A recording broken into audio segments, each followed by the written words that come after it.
sobre las enfermedades benignas de la glándula tiroides. Hoy vamos a ver alteraciones tanto morfológicas como funcionales de la glándula tiroides. Entre las morfológicas tenemos el crecimiento de la glándula tiroides, que se llama en términos generales bóseo. Como ven acá en la figura, vean cómo de perfil se puede ver un aumento importante en el cuello.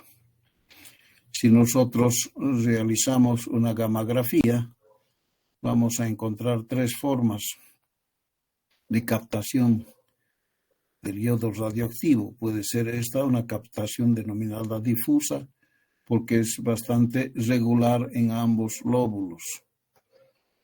En cambio, tenemos aquí nódulos difusos o nódulos denominados multinodulares, ¿no? Porque al contrario de los difusos, aquí se marca muy bien la presencia de los nódulos, ¿no? Por eso se llama multinodular. Y finalmente tenemos el que presenta un solo nódulo en un solo lóbulo, el uninodular. Vean ustedes cómo su captación es importante en la parte central del lóbulo derecho. Y luego tenemos las alteraciones, como dijimos, funcionales, que vamos a tener primero aquellas que producen un aumento de la T3 y T4, denominado hipertiroidismo, como todos ustedes ya saben. La otra manifestación, lo contrario del hipertiroidismo, es el hipotiroidismo, con una disminución de la producción de T3 y T4. Entonces, como ven, según el momento de la presentación, la cantidad de hormonas de T3 y T4 en sangre van a determinar cómo va a reaccionar el resto del eje tálamo hipófisis tiroides, o inhibiendo o estimulando, según cómo esté produciendo la cantidad de hormona hacia la sangre. Entonces, entre los dos, hipertiroidismo e hipotiroidismo, encontramos lo normal, que es el eutiroidismo, cantidades normales de T3 y T4.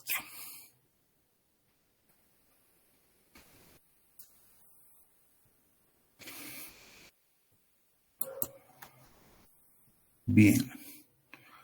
¿Cuáles van a ser las indicaciones de cirugía para la glándula tiroides? Tenemos varias, entre ellas el carcinoma, que no vamos a ver el día de hoy. Tenemos el hipertiroidismo, síntomas de presión sobre la tráquea o el esófago, la presencia de una tiroides retroesternal, motivos estéticos y además el bocio endémico. En cuanto a la evaluación diagnóstica, como dijimos, tenemos las alteraciones funcionales y las alteraciones morfológicas. Entre las disfunciones tiroideas que requieren cirugía, tenemos entonces la enfermedad de Graves, que es conocida como el bocio tóxico difuso no nodular, ¿no? Entonces, bocio tóxico difuso no nodular, donde está crecida la glándula en forma difusa. En lo contrario, tenemos la enfermedad de Plummer, denominado bocio multinodular tóxico. Como ven, nuevamente la figura de la gammagrafía. Y el adenoma tóxico, que muestra un solo nódulo. Estos son estados de hipertiroidismo que requieren cirugía. La enfermedad de Graves en su patogenia, entonces tenemos que la cantidad de T3 y T4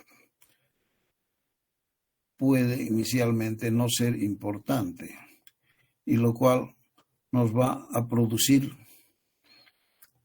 un estímulo del TSH a través de la TRH.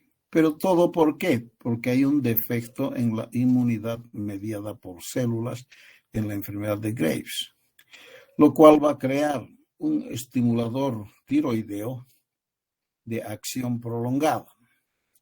O sea que todo el tiempo la glándula tiroides va a estar estimulada, lo cual va a producir su agrandamiento, o sea, un bocio. Y este estado de producción aumentada de T3 y T4 va a causar un hipermetabolismo, con todos los síntomas que ya sabemos. Y va a ocasionar también síntomas oculares, como ya hemos visto, el exoftalmos, el edema pretibial. ¿No es cierto?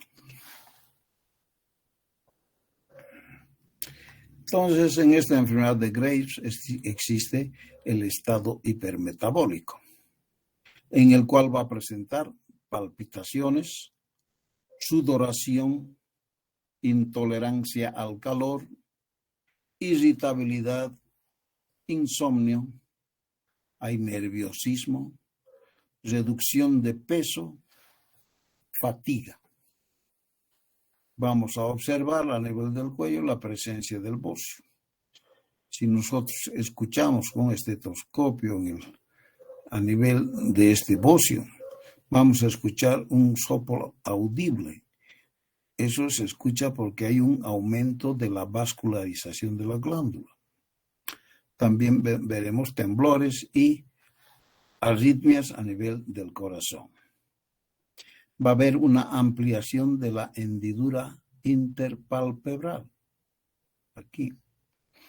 Va a haber el exoftalmos, como vemos, el edema palpebral, la quemosis, ¿no es cierto? Que casi siempre va juntamente con un grado importante de conjuntivitis. Va a haber el edema pretibial y la acropaquia, como ven, son los dedos en palillo de tambor, ¿no es cierto? Como ustedes ya conocen. Siguiendo esta enfermedad de Graves en el diagnóstico, vamos a ver que en el laboratorio tendremos un aumento en las concentraciones de T3 y T4, así como un aumento en la captación de yodo radioactivo en la gammagrafía con yodo 123. Vean ustedes, una captación en forma difusa pero regular. Y también hay una disminución del colesterol, un aumento de la glicemia y la fosfatasa alcalina. ¿Cuál va a ser el tratamiento en esta enfermedad de Graves? Hay tratamiento médico y quirúrgico, como habíamos dicho. Tratamiento médico es la aplicación de yodo radioactivo, yodo 131. Este yodo se administra en forma oral. El paciente toma un líquido que contiene el yodo radioactivo. No se debe aplicar en pacientes embarazadas. Y su accionar de este yodo radioactivo es lento, pero en forma continua. Otros medicamentos a ser consumidos en la enfermedad de Graves son los antitiroideos, como ya habíamos mencionado, el propiltiuracilo y el metimazol. El más utilizado es el metimazol. Aparte de los antitiroideos, se debe administrar yodo a concentraciones altas, alrededor de 10 a 14 días, principalmente, como habíamos dicho, antes de la intervención quirúrgica. Y luego hablamos del tratamiento quirúrgico. En este se va a realizar una tiroidectomía subtotal, bilateral. A veces se deja alrededor de 4 a 5 gramos de tejido, o también se puede hacer la tiroidectomía total, en cuyo caso se va a tener que administrar hormona tiroidea toda la vida que resta del enfermo. Este tratamiento quirúrgico de la enfermedad de Graves, ¿cuándo vamos a indicarlo? cuando ha habido un fracaso en el tratamiento médico después de 1 año y 3 meses del mismo, cuando hay una negativa del paciente a tomar fármacos y también hay un rechazo para el tratamiento con yodo 131. Obviamente que antes de administrar medicamentos, el médico debe informar al paciente de todos los pros y los contras que existe en el tratamiento a ser administrado, y el paciente puede aceptar o rechazar. La preparación preoperatoria, como ya habíamos dicho, hay que administrar antitiroideos hasta que el paciente llegue a un estado eutiroideo, o sea, normal. ¿Para qué? Para evitar la tormenta tiroidea. Se debe administrar, como dije, Lugol o yoduro de potasio entre 7 a 10 días. Y luego también se administra propanolol para evitar esta tormenta tiroidea.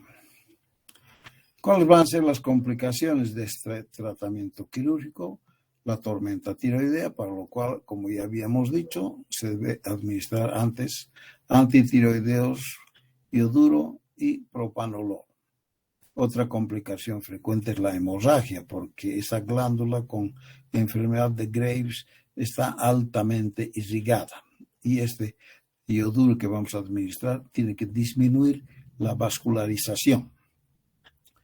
Otra complicación es el hipoparatiroidismo. Obviamente las paratiroides van a estar en la parte posterior de la glándula tiroides y muchas veces durante la tiroidectomía también van a ser retiradas las paratiroides, lo cual nos lleva a este hipoparatiroidismo, lo cual también condiciona que el paciente tenga que recibir, tomar calcio el resto de su vida. Y otra complicación es la lesión de los nervios, principalmente del nervio laríngeo recurrente y de la rama externa del laringio superior. Cuando es lesión del nervio laríngeo recurrente, si es un solo lado unilateral, va a ocurrir ronquera. Pero si es bilateral, el asunto ya es muy complicado, difícil, porque se va a obstruir la vía respiratoria. Las cuerdas vocales se quedan cerradas, para lo cual se requiere intubar al paciente y después realizar una traqueostomía.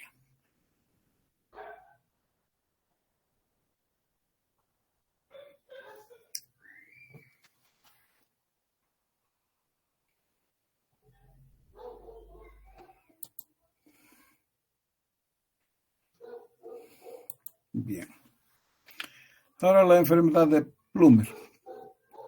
Decíamos que se trataba en su cuadro clínico de un hipermetabolismo, pero leve, que ocurre con taquicardia, palpitaciones y arritmias.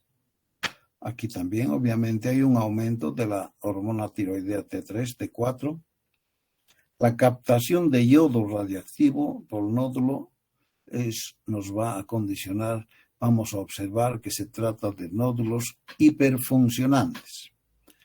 Además que estos nódulos no son suprimidos por la T4 exógena.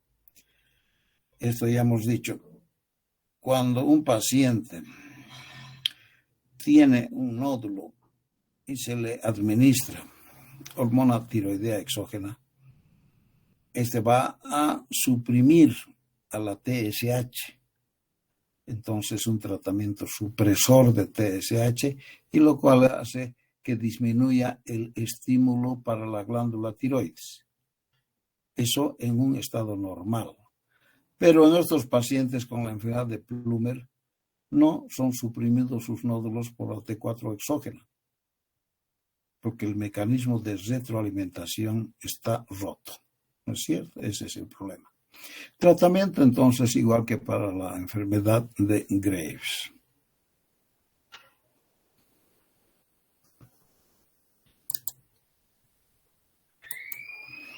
En el adenoma tóxico, el cuadro clínico al principio también es asintomático, posteriormente ya presenta hipertiroidismo, y a nivel del cuello palpamos un nódulo. Clínicamente o laboratorialmente va a haber un aumento de la T3 y T4. La captación de iodo radioactivo va a estar aumentado a nivel de un nódulo, y lo cual se denomina nódulo caliente. Igual que en el anterior caso, este no va a ser suprimido por la T4 exógena. Entonces, el tratamiento es la preparación, igual que para la enfermedad de Graves, pero como se trata de un solo nódulo, eso está en un solo de los lóbulos, va a ser suficiente la lobectomía, no la tiroidectomía total. ¿Correcto?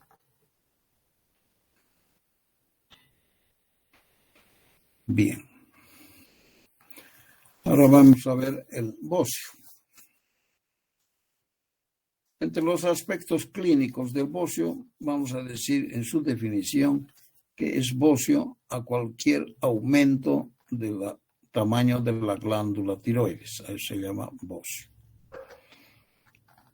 Según sus características entonces morfológicas, estos van a clasificarse en difusos y en nodulares.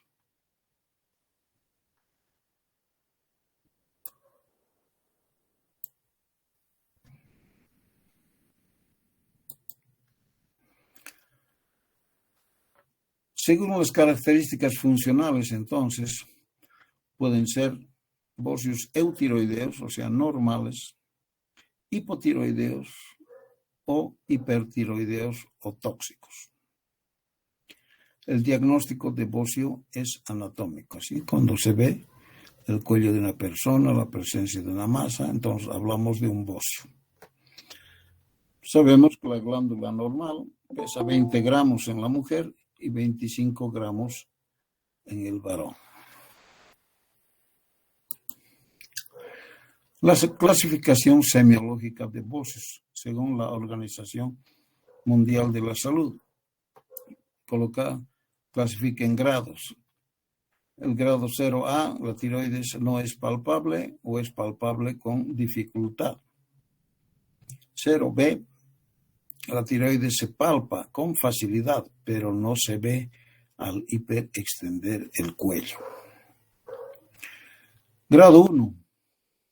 Tiroides es fácilmente palpable y visible con el cuello en hiperextensión. Un nódulo único con tiroides normal se incluye en este grado. Grado 2. Hablamos de la tiroides palpable y visible con el cuello en posición normal. Grado 3. Tiroides visible a distancia, como vemos acá. Y finalmente en el grado 4 el bocio es muy grande, ¿no? Como vemos aquí en la figura.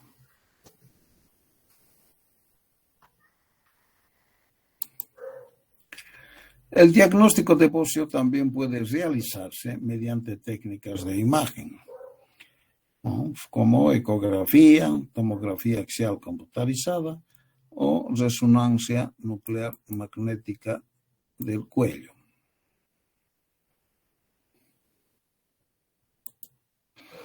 Así estos bocios, tenemos los bocios difusos, como el bocio simple o coloideo. Tenemos los procesos inflamatorios, como son las tiroiditis, que pueden ser agudas, subagudas y crónicas, o pueden ser bocios nodulares, en cuyo caso hablamos del bocio multinodular difuso y también del bocio uninodular. El bocio simple o coloideo, entonces, es el resultado de la proliferación de los folículos tiroideos en respuesta a la carencia de yodo. Esto ya lo hemos dicho. Ya lo hemos visto. Por falta entonces de yodo hay un estímulo continuo de la glándula tiroides y eso determina la presencia de un bocio.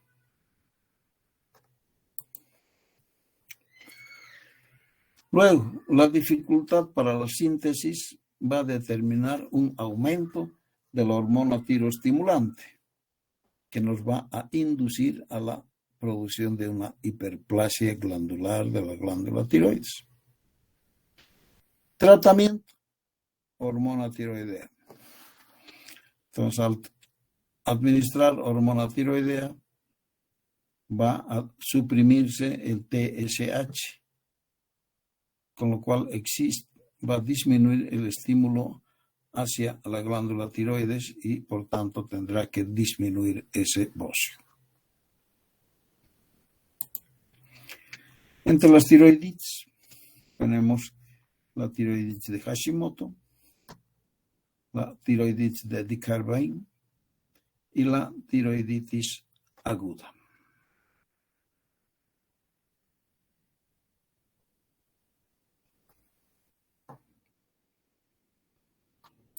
La tiroiditis de Hashimoto. La forma más frecuente de yodo o de bocio es hipotiroidismo en áreas con yodo suficiente. Va a tener entonces dos aspectos de presentación clínica, estas tiroiditis. Uno será la de Hashimoto, en la cual se habla de una infiltración linfocítica y la presencia de bocio. Y la otra es la de Riedel, que está caracterizada por la forma atrófica con predominio de fibrosis, ¿no? Esto es muy importante.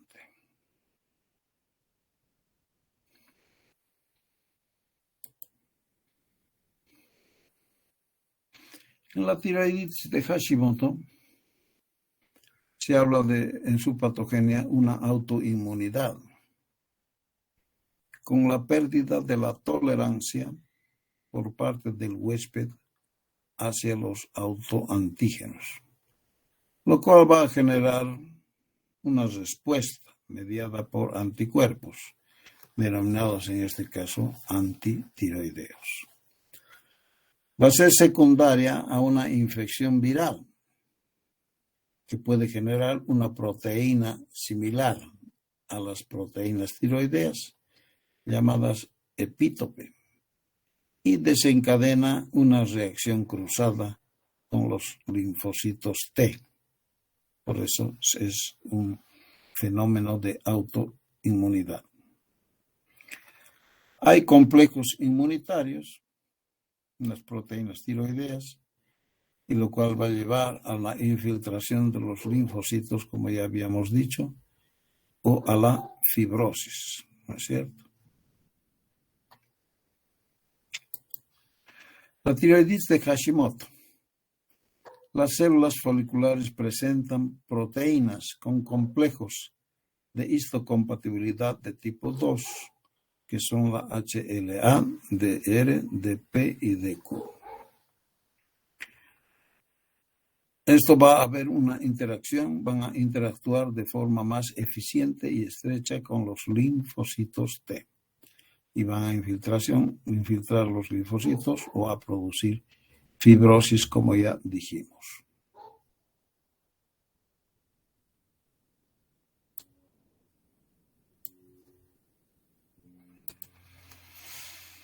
La tiroiditis de Hashimoto en su prevalencia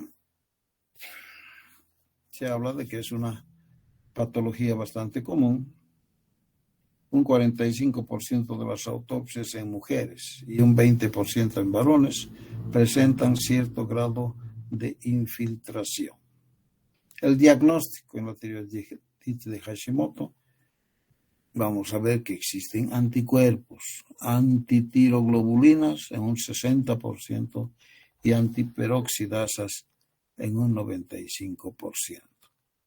En el estudio de gammagrafía, la captación es frecuentemente normal. En la ecografía tiroidea hay patrón con áreas hipoecogénicas. El pronóstico de esta tiroiditis de Hashimoto es bueno, dado que el hipotiroidismo es de fácil tratamiento con terapia de sustitución con tiroxina. Y se puede lograr hasta un 30% de disminución de tamaño del bocio, los primeros 6 meses de tratamiento. Tiroiditis de Hashimoto y cáncer tiroideo. Su frecuencia de carcinoma diferenciado en tiroiditis de Hashimoto varía, como ven, entre el 0,5 y el 23,7%. Ahora bien, la tiroiditis de Dequervain, entre sus aspectos clínicos hablamos de la presencia de dolor cervical y bocio simple.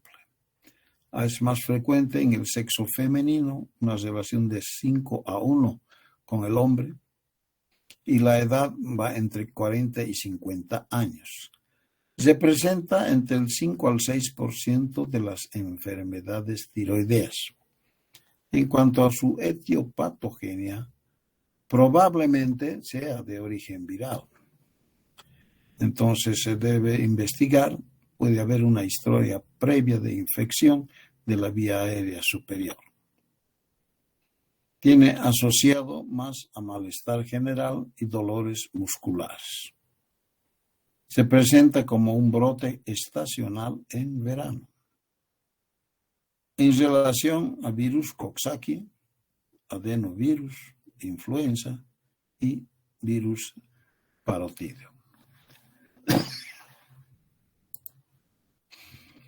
Las manifestaciones clínicas de esta tiroiditis de Dequervain van a tener un comienzo agudo o otras veces gradual, con un dolor limitado al sector anterior del cuello o irradiado a la mandíbula y además a los oídos.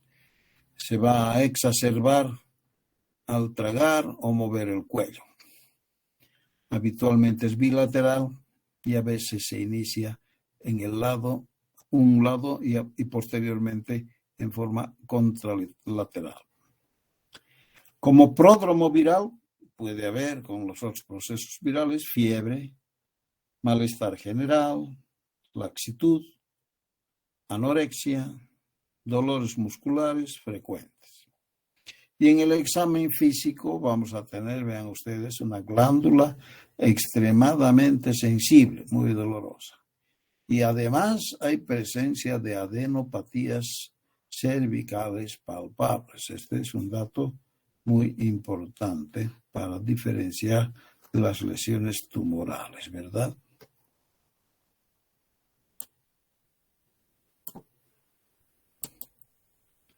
El diagnóstico. Vamos a tener en laboratorio rangos de T3 menores a los observados en las enfermedades de Graves, al no existir síntesis hormonal. La relación de T4-T3 es más de 20. Los anticuerpos antiperoxidasa y antitiroglobulina son negativos. Esto es importante del diagnóstico. Velocidad de sedimentación globular está elevada, entre 50 y 100 milímetros a la hora. Y es un elemento muy característico que no está presente en otras tiroiditis. En el hemograma vamos a encontrar también leucocitosis y discreta anemia. PCR francamente elevada. La ecografía tiroidea, ¿qué vamos a ver?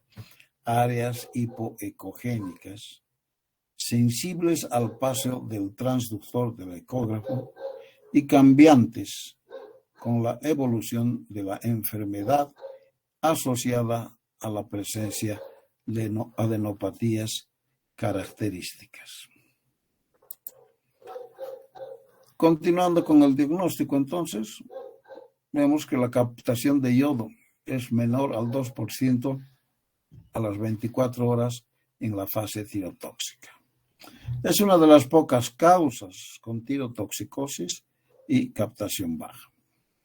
En su tratamiento, entonces, es absolutamente dependiente de los síntomas, ¿no? Entonces, es más que todo sintomático. Se van a utilizar antiinflamatorios o salicilatos. Se pueden emplear esteroides. Si es que hay signos de tirotoxicosis sintomática, se puede administrar beta bloqueadores como el propanolol. Si hay periodos de hipotiroidismo muy prolongado o severo, se puede emplear terapia de sustitución con tiroxina. Eso en relación a la de Kervain. Ahora vamos a ver la tiroiditis supurativa aguda. Es un trastorno poco frecuente que resulta de la diseminación hematógena de microorganismos hacia la glándula tiroides. En su clínica, ¿qué se va a ver? Va a haber dolor e hipersensibilidad a la palpación del cuello. Hay una lesión, un tumor inflamatorio en uno o ambos lóbulos. El paciente puede ser un paciente con inmunodeficiencia. Vean con ustedes, importante. Y los gérmenes que pueden causar esta tiroiditis supurativa aguda pueden ser tanto estafilococos como estreptococos.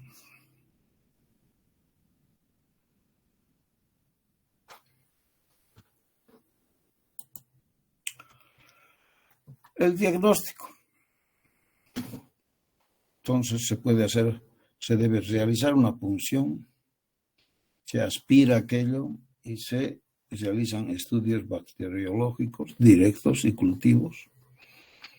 Y luego el tratamiento, obviamente, como es un problema inflamatorio infeccioso, hay que drenar y administrar el antibiótico correcto según el antibiograma.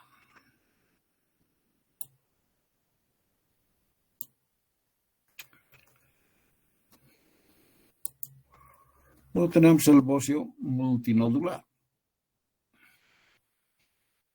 En la patogenia, estos van a formar nódulos que van a mostrar nódulos llenos de coloide.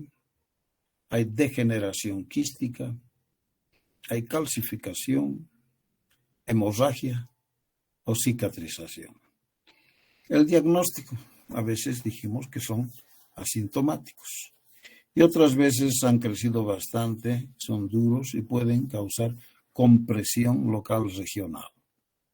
Se pueden palpar los nódulos, la función tiroidea puede todavía estar normal y una gammagrafía, la captación puede ser inicialmente también normal y puede presentar los nódulos fríos, o sea, nódulos que no captan al radiotrazador, no captan la sustancia que se administra. Y cuando tenemos nódulos fríos pueden hacer sospechar inclusive a problemas neoplásicos, por lo cual es importante la punción, aspiración con aguja fina para hacer estudio de citología. El tratamiento va a ser la observación y también el quirúrgico. Eso en relación al bocio multinodular. Vamos a pasar a ver ahora el nódulo tiroideo. Existen los nódulos tiroideos que pueden ser el hiperplásico, el neoplásico, el coloideo y el quístico.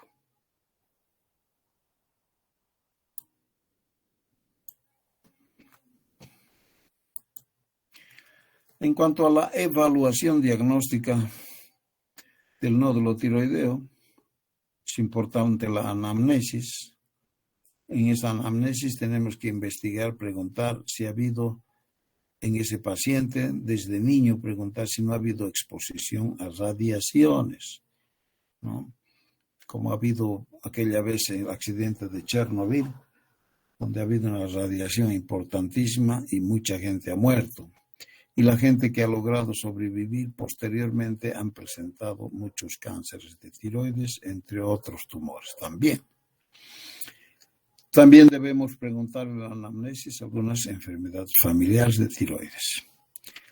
Y entre los signos y síntomas puede no haber ninguno, o puede haber una presión en el cuello, dolor, disfagia, disnea, cambios en la voz y también cambios en la característica del crecimiento de ese nódulo. ¿no es cierto? Continuando con esa evaluación diagnóstica, es importantísimo la realización del examen físico, donde debemos anotar el tamaño del nódulo, la localización, será derecha, será izquierda, la forma del nódulo, la consistencia, será blanda, será dura, pétrea, y dolor a la palpación de la glándula tiroides. A veces puede ser dolorosa o a veces no. Preguntar si hay presencia, además, o ausencia de linfadenopatía cervical.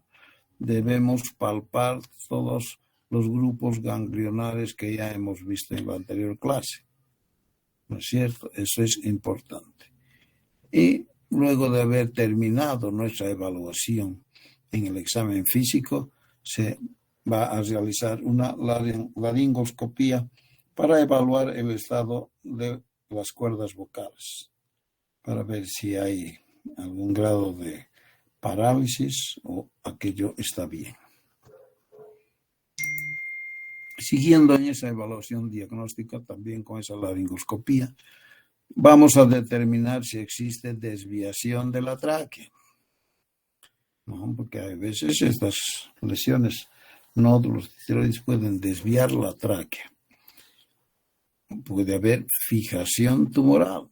La lesión puede estar adherida a planos profundos o a superficiales, ¿no? Puede estar fijado a la piel con cambios de coloración, etc.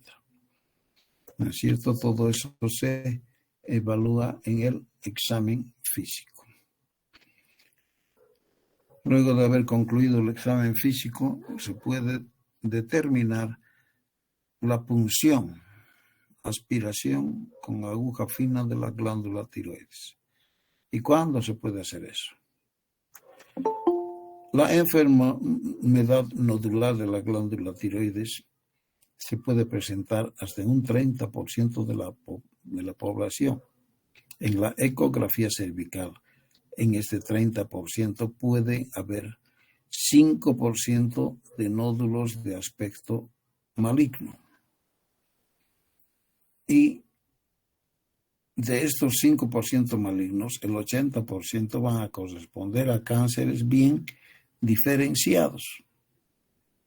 La mortalidad, si el tratamiento quirúrgico es menor al 5% a 40 años de seguimiento. Cuando la lesión es muy pequeña, entonces tenemos una gran sobrevida.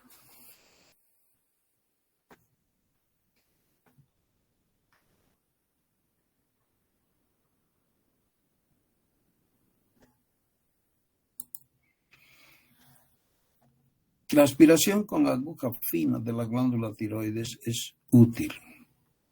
Es una herramienta muy importante en el diagnóstico diferencial de los nódulos. Estos nódulos, a través de este estudio, nos va a determinar si aquellos nódulos van a requerir cirugía o en cambio no van a requerir cirugía. Las indicaciones para esta aspiración con aguja fina serán en nódulos solitarios, cuando hay presencia de crecimiento de un nódulo durante la terapia de inhibición o cuando hay una duda diagnóstica. Ahí es menester diferenciar, para lo cual se va a hacer esta PAF, punción aspiración con aguja fina. La obtención del aspirado bajo vía ecográfica es muy importante. A veces los nódulos pueden ser pequeños y difíciles de puncionar. Entonces, ¿para qué sirve la guía ecográfica? Para optimizar la calidad de las muestras y para disminuir de forma sustancial el número de muestras insuficientes. De repente uno ha hecho mucho esfuerzo por llegar a la punción, aspira, extiende y manda al citólogo, y el citólogo responde que la muestra ha sido insuficiente.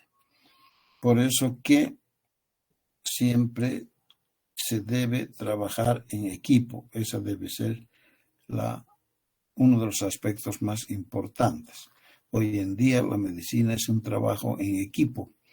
Se tiene al citólogo al lado, se le da la muestra y nos va a decir si la muestra es insuficiente para poder tomar una muestra más representativa. La aspiración con aguja fina, entonces, de la glándula tiroides, la vía de abordaje preferida, siempre será desde la línea media, como aquí ven en la figura.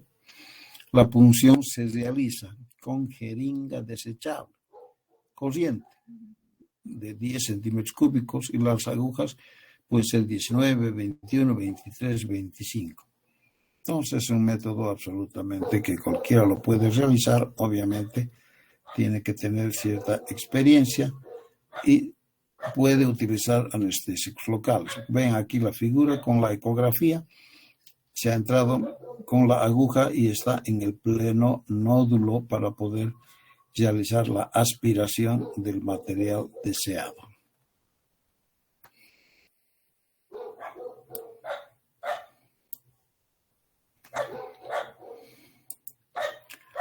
Entonces, como dijimos, la punta de la aguja recorre el nódulo, especialmente sus bordes, y zonas más sospechosas como áreas con microcalcificaciones. Son datos a veces que nos hacen pensar en malignidades. Después de 5 a 20 segundos, la aguja es retirada. El material es colocado en láminas de vidrio, extendido y fijado. Luego se debe comprimir la zona puncionada. ¿Para qué? Para evitar complicaciones hemorrágicas. Esto es importante y no perjudica, se hace en unos instantes la presión.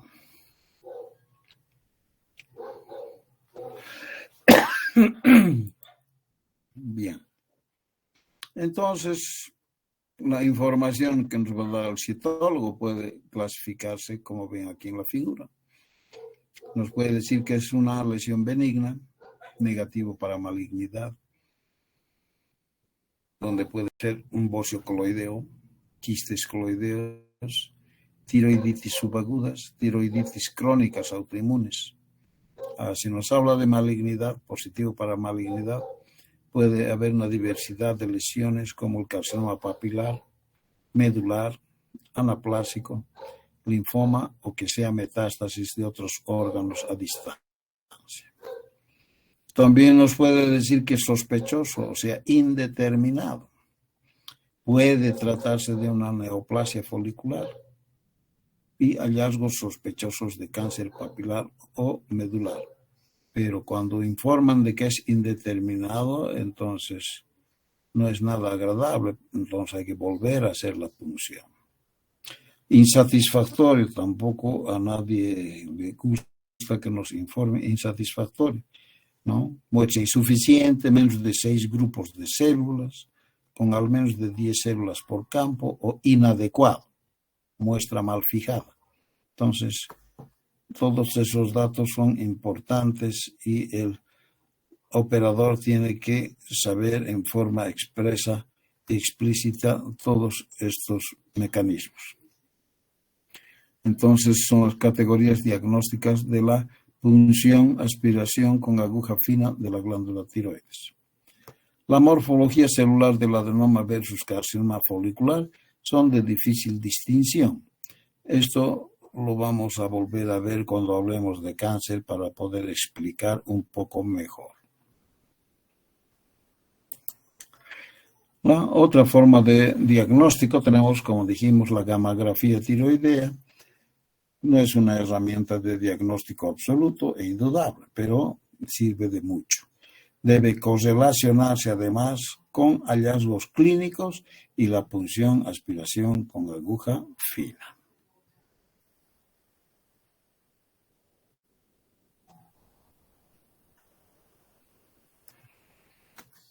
Entonces, como dijimos, esta es una gammagrafía de una captación difusa y las otras son de un nódulo único, bocio tóxico, y aquí bocio multinodular Tenemos varios nódulos, ¿no es cierto? Y entonces aquí, además de la hipercaptación, podemos indicar luego de este examen que los nódulos son únicos o son múltiples y que son sólidos o que son quísticos, ¿no? Entonces esos datos son muy importantes. Según el comportamiento fisiológico, también pueden ser funcionantes y no funcionantes. ¿No es cierto? Los nódulos funcionantes pueden ser calientes y fríos o no funcionantes. Aquí tenemos hipercaptante, aquí capta poco. Lo mismo, capta bastante, aquí capta poco. Pero aquí vean ustedes, hay un nódulo pero no capta nada. A esto podemos decir que se trata de un nódulo frío. Este será caliente y este será frío. ¿No es cierto?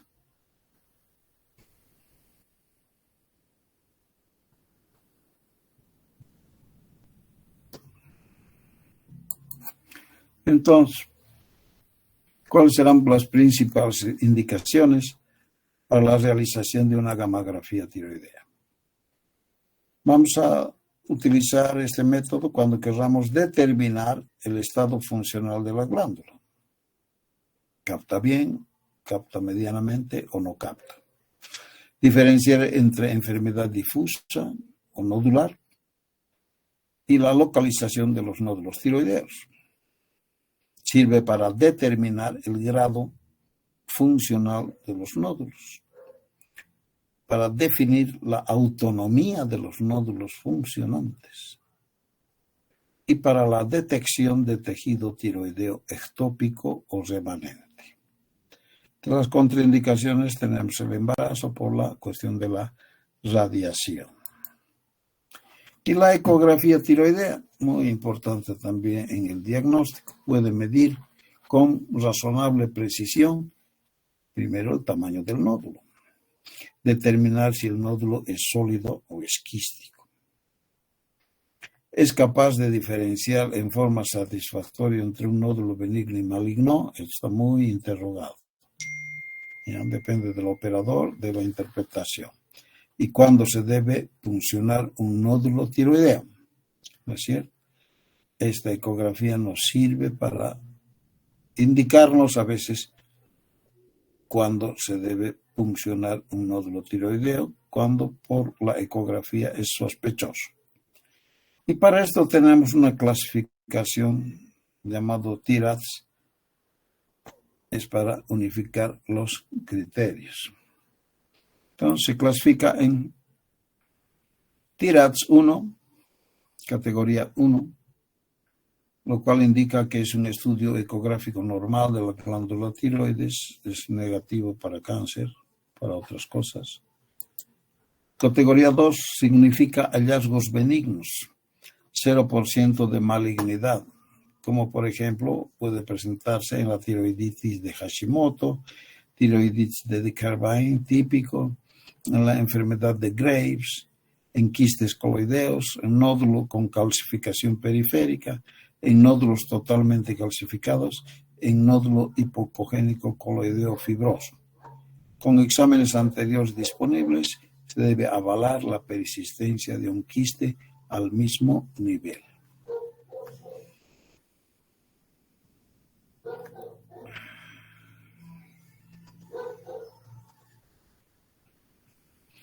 Luego tenemos la categoría TIRADS 3, hallazgos probablemente benignos, menos del 5% de malignidad, lo que autoriza un seguimiento ecográfico simplemente. Solo se hará punción en caso de ansiedad, o que el paciente está desesperado, o presencia de factores de riesgo, si el médico determina que hay muchos factores de riesgo, como antecedentes familiares, irradiación externa del cuello, paciente varón con edad mayor a 45 años son factores de riesgo. Y en estos casos se incluyen a pseudonódulos típicos de la tiroiditis de Hashimoto, nódulos coloideos mixtos de hasta 3 a 4 centímetros o mayores de este tamaño, que se deben puncionar. Luego tenemos la categoría 4, probabilidad de malignidad de mayor rango, entre 5% hasta un 50%. En muchos otros autores determinan que en lugar del 50% va el rango hasta un 80%. Esto hay que tener en cuenta por si esto vaya en examen. ¿Ya? Del 5% puede ir hasta un 80%. La recomendación cuando tenemos un resultado de TIRADS 4 es la de punción y de estudio citológico o histológico. Se van a clasificar en nódulos sólidos hipoecogénicos en general, todos los nódulos de patrón neoplásico y nódulos sólidos o mixtos de más de 4 a 5 centímetros. La categoría 5, estas lesiones de cáncer, 50 a 95%, y la punción será indispensable. Aquí podemos incluir nódulos con patrones malignos, nódulos más metástasis ganglionar del mismo lado, aparición de nódulos hipoecogénicos en el lecho operatorio después de una tiroidectomía por cáncer, ¿no? Dato muy importante.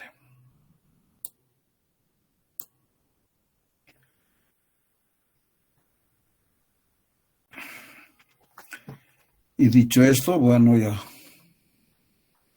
hemos concluido el tema de tiroides.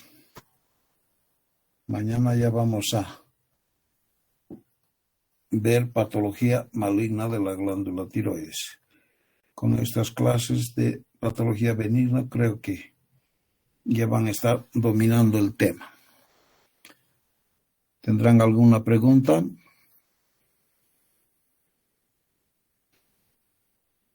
Doctor, una pregunta, doctor. Buenas noches. Buenas noches. Doctor, por ejemplo, lo que nos mencionó en un nódulo quístico, por ejemplo, tal vez de tamaño 2 por 3, por ejemplo, que la paciente, digamos, fuera sintomática y a la aspiración es benigna, nos da un resultado benigno, ¿qué tratamiento se seguiría ¿Sería igual quirúrgico, se tendría que remover o solo se tendría que controlar en determinado tiempo? En estos casos muchas veces, inclusive en la experiencia personal, hemos encontrado nódulos quísticos que a la punción tienen salida de un material, diríamos, citrino, y luego de la salida de todo este material quístico, muchas veces la lesión no vuelve a aparecer. Ahora, en caso de volver a aparecer, puede puncionarse un par de veces más. Ahora, si aquello aumenta de forma importante y es resistente a ese tratamiento, se puede pensar en realizar cirugía. ¿De acuerdo? Pero el líquido que se obtiene, obviamente se envía al citólogo, ¿no? Para que trate de buscar si es que hubiesen células malignas, que es poco probable.